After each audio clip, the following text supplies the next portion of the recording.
عليكم ورحمة الله وبركاته. اهلا بيكم في مطبخ توتي. النهارده هنقدم مع بعض كفته بطريقه جميله جدا. ان شاء الله الكفته اللي هقدمها تعجبكم. وبس اللي يعجبه وصفتي ما ينساناش في اللايك والاشتراك في القناه لاول مره يشوفنا وتفعيل الجرس عشان اي وصفه جديده اعملها يوصلكم اشعار بيها. تعالوا نشوف هنعمل الكفته مع بعض ازاي. اول حاجه في وصفتنا انا عندي نص كيلو لحمه مفرومه. عندي بصله متوسطه بشرها ومصفيه ميتها خالص. بالنسبه للتوابل اللي هستخدمها انا عندي معلقه ونص ملح، معلقه فلفل اسمر، معلقه بابريكا، نص معلقه قرفه، معلقه صغيره بهارات، وعندي معلقه صغيره جنزبيل ونص معلقه توم باودر ونص معلقه بصل باودر. دي بالنسبه للكفته بتاعتي. ومجهزه للوصفه كمان بطاطس مكعبات، والصلصه بتاعتي والتوابل بتاعتها بابريكا وملح وجنزبيل وبهارات وفلفل اسمر. وده الدقيق اللي هستخدمه في الوصفه. اول حاجه هبتدي بيها ان انا هجهز الكفته. هنزل البصله المبشوره واحط عليها اللحمه،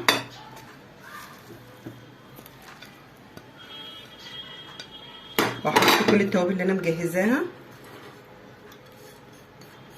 وهدمج كله مع بعض، اخلطه كده جامد.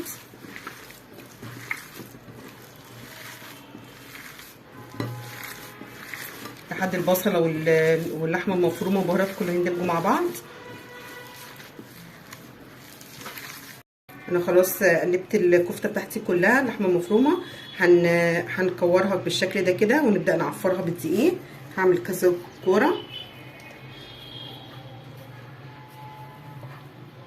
بالشكل ده كده. طبعا انا بصفي البصله حلو قوي من الميه علشان الميه ما تخليهاش طريه وتفك مني. بس اوريكم كام كوره كده. هعفرها بالدقيق بالشكل ده كده، ننفضه كده ونبدا نرصه في الطبق. كل الكفته هعملها بنفس الشكل كده وهوريها لكم لما اخلصها كلها. دي الكفته بعد ما عفرتها كلها بالدقيق. هبتدي بقى اعمل اجهز الوصفه بتاعتي. انا مجهزه زيت على النار هحمر فيه البطاطس المكعبات اللي انا مجهزاها.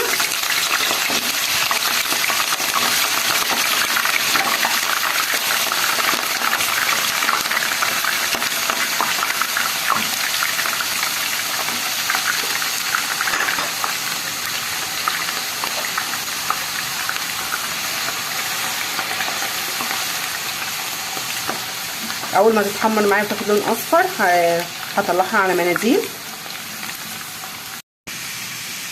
استنيت على البطاطس لحد ما خدت اللون الجميل ده. انا هبدا اطلعها بقى على مناديل، وطبعا هصفي الزيت اللي في الصينيه ده كله، وهخلي حاجه بسيطه خالص اللي هنحمر فيه الكفته بتاعتنا. طبعا الزيت ده ياما انا عاملاه بس ياما كده علشان البطاطس. خلاص انا خلصت، طلعت البطاطس كلها وصفيت الزيت، خليت حاجه بسيطه. انا هبدا انزل بالكفته. انا ما بقلبش طبعا الكفته بتاعتي، انا بسيبها الاول تتشمع من تحت وبعدين ابدا اهزها، علشان لو قلبتها وهي لسه كده هتتهرى مني.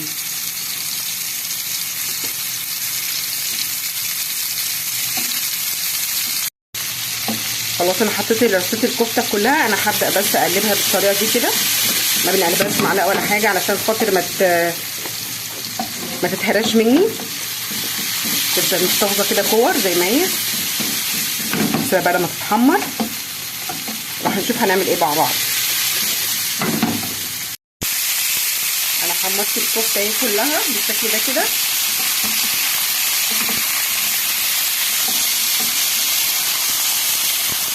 هبدأ بقى اطلعها على طبق.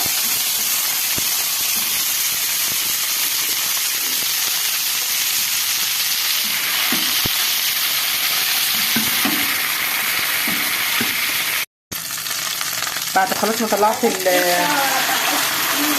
كلها بنحط الصلصة، بنحط عليها التوابل.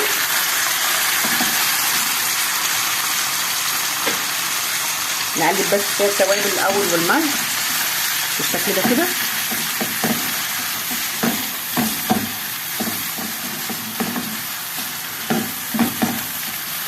طبعا مش حاطه الدهان، هي كمان الكفته نزلت الدهان اللي فيها مع حبه الزيت اللي انا حطيتهم في الاول. خلاص تمام كده. هبدا بقى انزل بالبطاطس اللي انا حمرتها.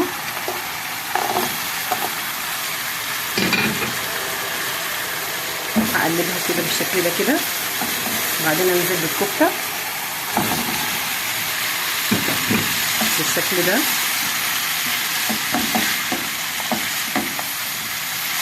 هسيبها بس شويه الكفته تتشرب من الصوص الجميل ده، واوريها لحضراتكم بعد ما تخلص.